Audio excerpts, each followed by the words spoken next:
कि वो लड़कियों को, इन दो बच्चों को ऐसे इस तरीके से प्रताड़ित किया जा रहा है, यहाँ नहीं है। अभी देखिए जंतर मंतर पे हम गए थे, वहां पर जंतर मंतर पे भी जो बात की है शैक्षणिक और वैज्ञानिक दृष्टिकोण के लिए, तो सरकार उसमें घेरे में आई है। सवाल पूछने वाला बहुत तरीके से होना चाहिए। केवल इस सरकार में हिंदू मुस्लिम के मुद्दे उठाए जाते हैं। और मैं आपके चैनल के माध्यम से, आपके द्वारा, इस मीडिया के जरिए से पूछना चाहता हूं कि ये जो देश को बंटवा गुमराह कर रहे हैं हमारे देश की मूल निवासियों को, और मूल निवासियों का ही दुश्मन बनाया जा रहा है, उसके ऊपर फोकस करना पड़ेगा कि मेन रीजन क्या है। मेन रीजन ये गुमराह करते हैं हमारे देश के बंटवारे को लेकर के। देश के बंटवारे पे मुस्लिम समाज ने कभी भी ये नहीं कहा था कि हमारे देश का बंटवारा किया जाए। हमारा जो देश का बंटवारा वही आना पड़ेगा। एजुकेशन की बात करो, मैं वही एजुकेशन की बात कर रहा हूँ। ये एजुकेशन के मुद्दे हैं। सीजेपी जो भारतीय जनता कांग्रेस पार्टी है, हाँ। सीजेपी, उसके दबाव इतना है कि राजस्थान सरकार ने स्कूलों के लिए नोटिफिकेशन जारी किया था, 3 पेज का नोटिफिकेशन जारी किया कि वहाँ किसी को वीडियो नहीं बना दी जाए, वहाँ कोई स्कूल का बच्चा को बोलने नहीं जाए, और इस तरह से आवाज न उठाए। जो बीजेपी की जहाँ भी गवर्नमेंट है वहाँ घोटाले, भ्रष्टाचार, अंधविश्वास, पाखंडवाद, सब कुछ यही चल रहा है। और यदि उनका कोई भी कुछ सामने आ रहा है, क्या तो वो उसके ऊपर, जजों के ऊपर तक तो ये 76 का केस, अपहरण का केस और बलात्कारी का केस उन्हें धमका देते हैं कि वो सही, वो ही नहीं देते फैसला। तो ये इनसे कोई न्याय की उम्मीद नहीं की जा सकती। ये तो ब्राह्मणों ने भी कहा था। आज कॉलेजियम सिस्टम है यहाँ पे, न्याय व्यवस्था धूमिल है। जिसकी ये बात करते हैं पाकिस्तान, इनका मुंह नहीं थकता है बीजेपी सरकार का, ये एनडीए सरकार वालों का। आज पाकिस्तान की भी यदि बात करें तो वहां के प्राइम मिनिस्टर को भी हटना पड़ता है। न्याय व्यवस्था वहां इतनी कैडी है, कोई न्याय जज जो है, जो न्याय दे दिए, तो प्राइम मिनिस्टर को भी वहां पे सजा में रहना पड़ता है, जेलों में रहना पड़ता है। आज बांग्लादेश की बात करें, क्यों विभाजन हुआ भाई? यदि ये अखंड भारत की बात करते हैं तो पहले पाकिस्तान क्यों बना, फिर उसके बाद में ये बांग्लादेश क्यों बनाया गया पाकिस्तान के हिस्से को?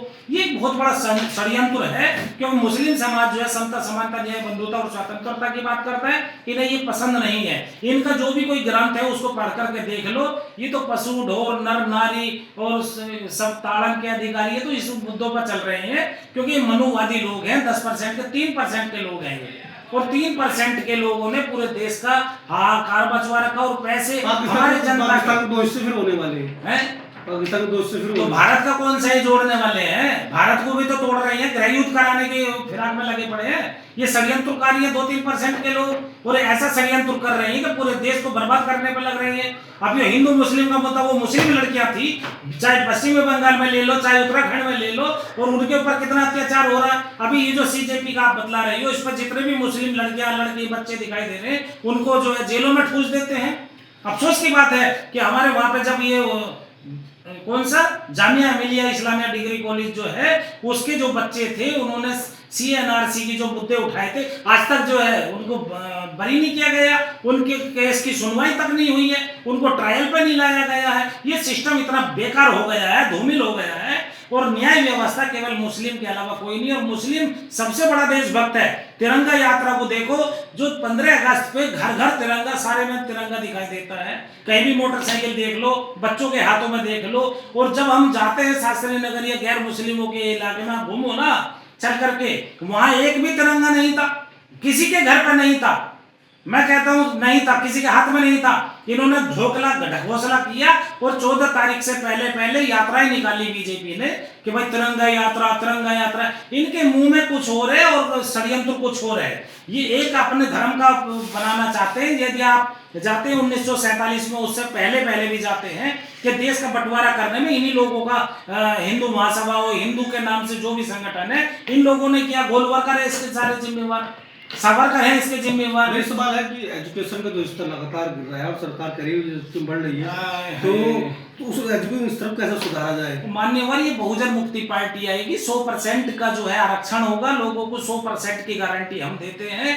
और जो बच्चे होंगे, बड़े बूढ़े होंगे, परिवार होगा, उसको हर परिवार में जो महिला होगी इसकी जिम्मेवार, उनको 7,000 रुपये हम भत्ता देंगे भाई, अपने परिवार को सुधार देगा। ये नहीं कि 5 किलो अनाज पे इन्होंने शोर शराबा मचा दिया। हम तो छोटे से थे, अनाज भी, गेहूं भी, चीनी भी, दाल भी, और जो केरोसिन का तेल भी, सारा कुछ मिलता था। और सरकार की जिम्मेवारी होती है अपने परिवार को कोई, यानी कि अपने देश की जनता को कोई भूखा ना देख सके।